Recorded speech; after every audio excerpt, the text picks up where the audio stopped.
चलिए शुरू किया जाए। आप लोगों का जो ऑब्जेक्टिव है, पिछला वीडियो में आप लोगों का 12 तक कंप्लीट करवाए थे। आज प्रश्न नंबर 13 से हम लोग पढ़ेंगे। आप लोगों को मेरे प्यारे स्टूडेंट, आप लोगों को बतलाए हैं कि एक चैप्टर पर 100 ऑब्जेक्टिव करवाएंगे। तो आप लोगों का 2 वीडियो भेजे थे, जिसमें एक में आप लोगों का हुआ था 5 प्रश्न और एक में बना था 7। ज़्यादा लंबा वीडियो नहीं करेंगे, आधा घंटा के अंदर वाला ही रहेगा, देखने में भी आप लोगों को दिक्कत ना हो। तो चलिए शुरू किया जाए। प्रश्न नंबर 13, यदि a बराबर इतना, यदि a बराबर 2, 3, 5 के का व्युत्क्रम प्राप्त नहीं होगा, कह रहा है कि इसका व्युत्क्रम प्राप्त नहीं होगा तो k का मान होगा। तो एक बात याद रखिएगा, व्युत्क्रम कब प्राप्त नहीं होता है, जानेंगे हम लोग। व्युत्क्रम कब प्राप्त नहीं होता है? तो जब a का डिटर्मिनांट मान, यानी a का डिटर्मिनांट वैल्यू 0 होता है तो व्युत्क्रम प्राप्त नहीं होता है। याद रखिएगा, जब भी कहेगा कि व्युत्क्रम प्राप्त नहीं होता है तो आप लोग एक काम करिएगा, a का डिटर्मिनांट को 0 कर दीजिएगा, a का वैल्यू यहां रख दीजिएगा, a का वैल्यू 2, 3, 5 के, अब बराबर हो जाएगा 0। अब आप लोग तो रूल जानते ही हैं, इधर होता है प्लस और इधर होता है माइनस। तो इधर करेंगे तो 2k हो जाएगा, इधर 2k हो जाएगा, इधर माइनस, तो माइनस हो जाएगा 15 बराबर 0। तो हम लोग लिखेंगे 2k बराबर 15, तब यहां लिखेंगे k बराबर 15/2। यही आप लोग का आंसर हुआ, इसका सही जवाब डी हो गया। तो मेरे प्यारे स्टूडेंट, ध्यान से मेरे बात को सुनेंगे। जब भी कहेगा कि व्युत्क्रम प्राप्त नहीं होगा तो उस समय याद रखिएगा, उसका डिटर्मिनांट वैल्यू 0 कर दीजिएगा। मतलब व्युत्क्रम कब प्राप्त नहीं होता है? जब डिटर्मिनांट का वैल्यू 0 होता है। चलिए आप लोग देख लीजिए। इसके बाद अगला प्रश्न में हम लोग चलेंगे। इसके बाद अगले प्रश्न में हम लोग चलेंगे।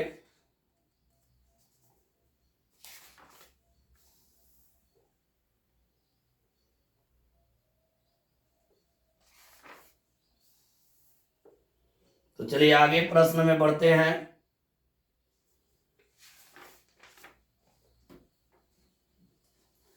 अगला यानी 13 के बाद हम लोग 14 नंबर देखेंगे।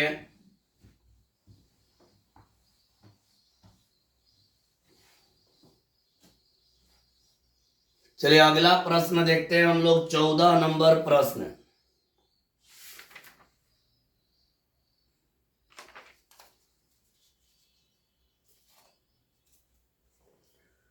चौदह में है, आव्यूह है cos square x sine square x,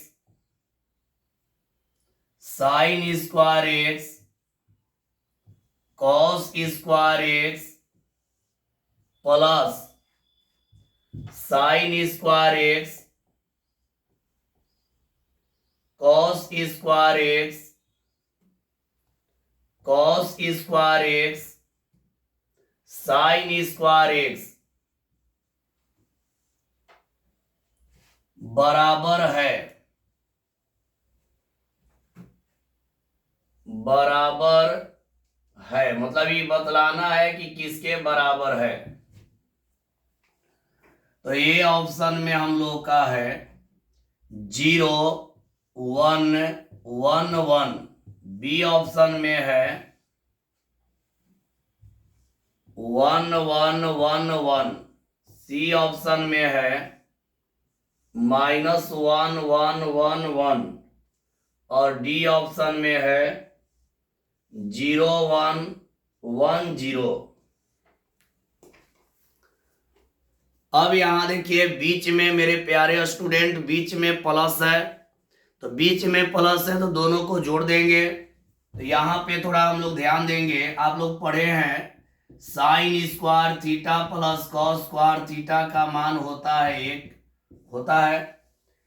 तो अगर ये दोनों को आप जोड़ते हैं तो थोड़ा ध्यान दीजिएगा, इसको अगर आप जोड़ेंगे, देखिए इसको अगर आप जोड़ते हैं तो देखिए क्या आएगा, इसमें ही जोड़ते हैं तो होगा cos square x plus sine square x, cos square x plus sine square x. अब इसमें ही जोड़ेंगे तो हो जाएगा sine square x plus cos square x.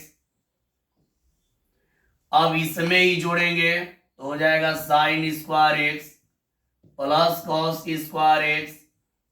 इसमें ही जोड़ेंगे तो हो जाएगा cos square x plus sine square x. अब आप लोग जानते हैं कि इसका फॉर्मूला होता है sine square theta plus cos square theta बराबर 1 होता है। तब यहाँ करना क्या है कि सबका वैल्यू लिख देना है, तो 1 1 1 1 आ जाएगा। तो करेक्ट जवाब मेरे प्यारे स्टूडेंट बी हो गया, करेक्ट जवाब इसका हो गया बी। समझ गए होंगे आप लोग। चलिए आगे बढ़ा जाए, अगला प्रश्न में हम लोग चलेंगे 15 नंबर।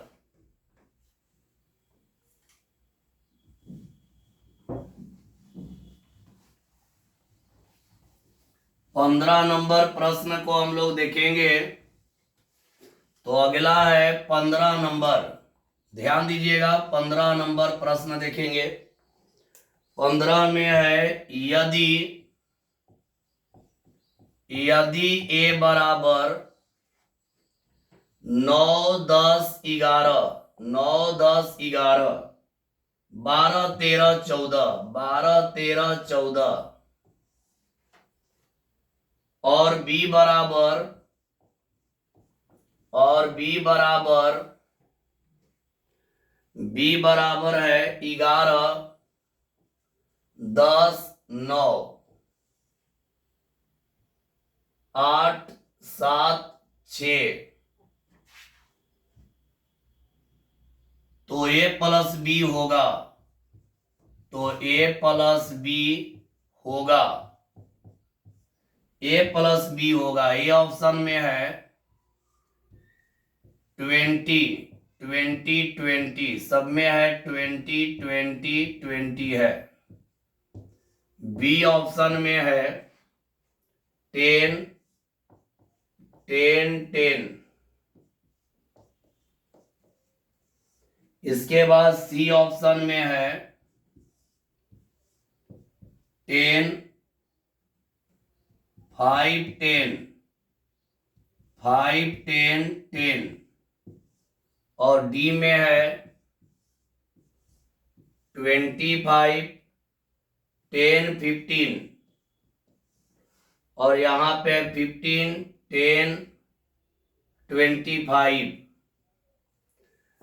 ये तो सिंपल है, इसको खाली जोड़ देंगे और जोड़कर हम लोग देख लेंगे कि हम लोग कौन जवाब है। तो इसका आसान मैथ है।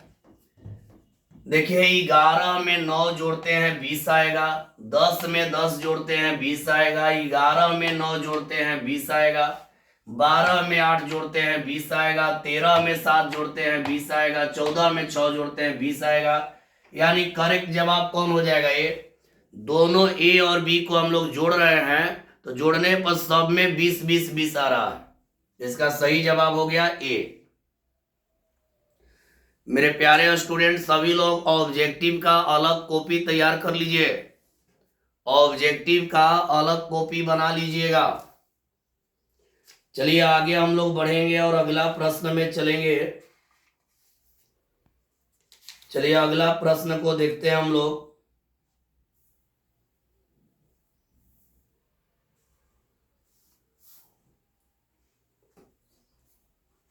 पंद्रह के बाद 16 नंबर।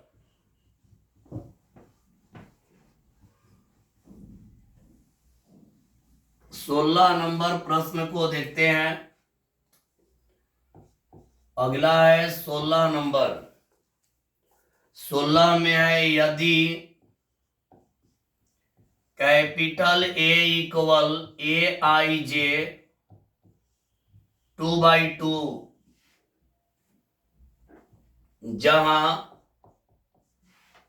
जहां ए आई जे इक्वल आई प्लस जे, ए आई जे इक्वल आई प्लस जे, तो ए का मान होगा, ए का मान होगा ए ऑप्शन में है 1 2 3 4, बी ऑप्शन में है 2 3 2 3 3 4, 2 3 3 4, सी में है 1 1 2 2, और डी में है 1 2 1 2। समझिएगा बढ़िया से। यहां पर इसका हल देखते हैं हम लोग। थोड़ा ध्यान दीजिएगा बाबू, और बढ़िया से आप लोग समझेंगे। जो भी दिक्कत होगा आप लोग हमसे बोलिएगा, बतला देंगे। ऑफलाइन क्लास में बोल सकते हैं आकर, या कोई दिक्कत हो तो मेरे व्हाट्सएप पर मैसेज करके भी आप लोग पूछ सकते हैं। तो चलिए देखिए, यहाँ पे ए इक्वल ए आई जे 2/2 है। 2/2 मतलब होता है 2 गो पंक्ति और 2 गो स्तंभ। तो हम ए का वैल्यू यहाँ पर लिख देंगे 2/2 वाला, A11 A12 A21 A22, इतना हो जाएगा।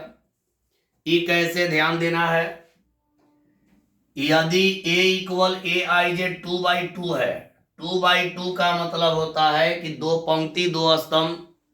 2/2 का मतलब होता है 2 पंक्ति 2 स्तंभ। हम यहाँ a इक्वल लिख दिए A11 A12 A21 A22। यहाँ गिनिए 2 पंक्ति हो गया, 2 स्तंभ हो गया। अब हम लोग देख रहे हैं कि हम लोग का दिया है ए आई जे इक्वल आई प्लस जे दिया है। ए आई जे इक्वल आई प्लस जे दिया है। तो यहाँ पे रखिए, आई के जगह 1 रखेंगे, जे के जगह 1 रखेंगे। देखिए यहाँ ए का वैल्यू आ जाएगा बहुत जल्दी। ए आई जे इक्वल दिया है आई प्लस जे। यहाँ आई का जगह 1 लिया, आई का जगह 1 लिया, आई के जगह 1 लिखेंगे, जे के जगह 1 लिखेंगे, 1 + 1 जोड़ देंगे तो यहाँ पर आ गया 2। यहाँ आई के जगह 1 रखेंगे और जे के जगह 2 रखेंगे, 1 और 2 जोड़ दीजिए, आ गया 3। यहाँ आई के जगह 2 रखेंगे और जे के जगह 1, 2 और 1 3। यहाँ पर आई के जगह 2 रखेंगे, जे के जगह 2 रखेंगे, 2 और 2 4। तो देखिए करेक्ट जवाब आपका आ गया बी। समझ गए होंगे। चलिए आगे बढ़ा जाए और अगला प्रश्न में हम लोग चलेंगे।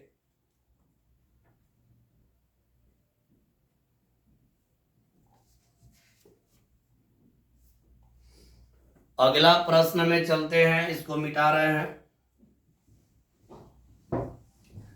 16 के बाद अगला है 17 नंबर। 17 नंबर, यहां देखिए 17 नंबर।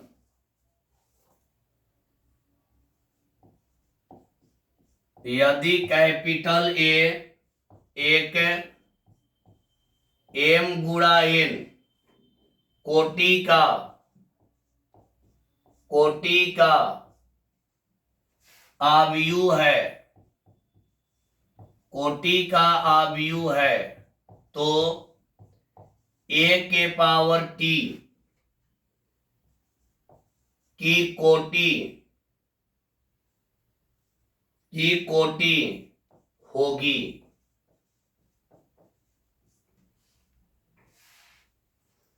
ए ऑप्शन में है एम गुणा एन, बी ऑप्शन में है एन गुणा एम, सी ऑप्शन में है एन गुणा एन, और डी ऑप्शन में है कोई नहीं।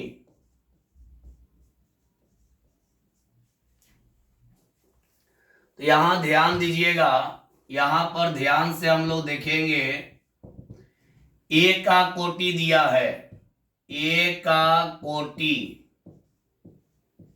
ए का कोटि दिया है m गुणा n, यानी m बाई n कहिए या m गुणा n कहिए।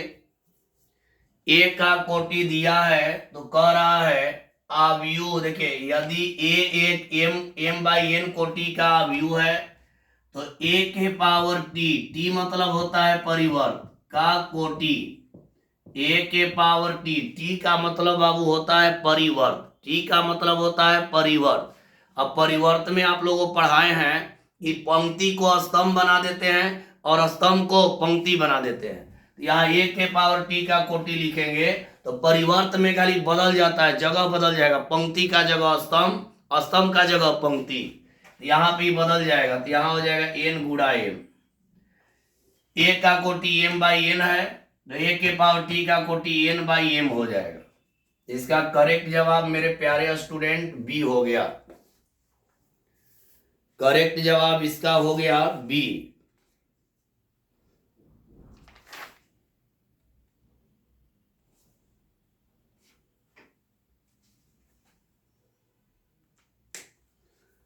चलिए आगे बढ़ते हैं और अगला प्रश्न को देखते हैं।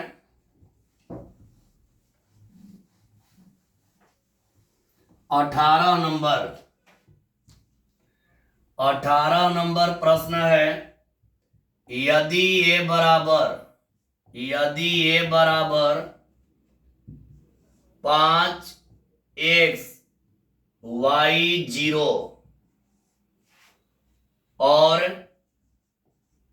और a बराबर a के पावर t, तो ऑप्शन में है a में x बराबर 0 y बराबर 5, बी में है x प्लस y बराबर 5, सी में है x बराबर y और डी में है नन मतलब इनमें से कोई नहीं, नन मतलब हो गया इनमें से कोई नहीं। तो ध्यान दीजिएगा आप लोग और बढ़िया से समझिएगा। यहां पे हल कर दे रहे हैं, a का मान दिया है और कह रहा है कि और a बराबर a के पावर t, तो यहां लिख देंगे a बराबर a के पावर t। a का मान यहां पे रखेंगे, a का मान बाबू रखेंगे, a का मान क्या है 5x y 0, a का मान बाबू रख दिए, a का मान रख दिए और a के पावर t में जगह बदल देंगे, t मतलब होता है परिवर्त। देखिए a का मान यहां से रख दिए, a के पावर t का मतलब होता है परिवर्त। तो परिवर्त करते हैं तो पंक्ति बन जाता है स्तंभ और स्तंभ बन जाता है पंक्ति। यहाँ इसका परिवर्त करेंगे तो 5x पंक्ति है तो हो जाएगा 5x स्तंभ, y0 पंक्ति है तो हो जाएगा y0 स्तंभ। डैश में पंक्ति को स्तंभ, स्तंभ को पंक्ति। अब यहाँ तुलना कर लीजिए, तुलना करिएगा तो 5 का तुलना 5 से, x का तुलना y से। तो यहाँ लिख देंगे तुलना करने पर तुलना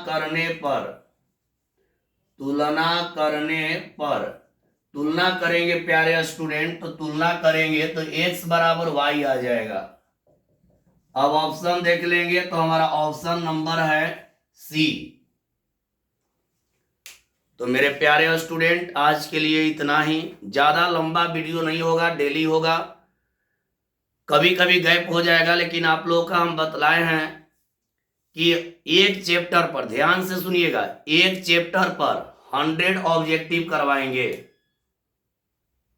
तो अभी आप लोग का 18 हुआ है, कल के वीडियो में आगे बढ़ेगा और आप लोग वीडियो को देखेंगे बढ़िया से और एक आप लोग ऑब्जेक्टिव का कॉपी बना लीजिए, क्योंकि परीक्षा में ऑब्जेक्टिव भी बहुत जरूरी है। तो चलिए आज के लिए इतना ही, सभी को बाय।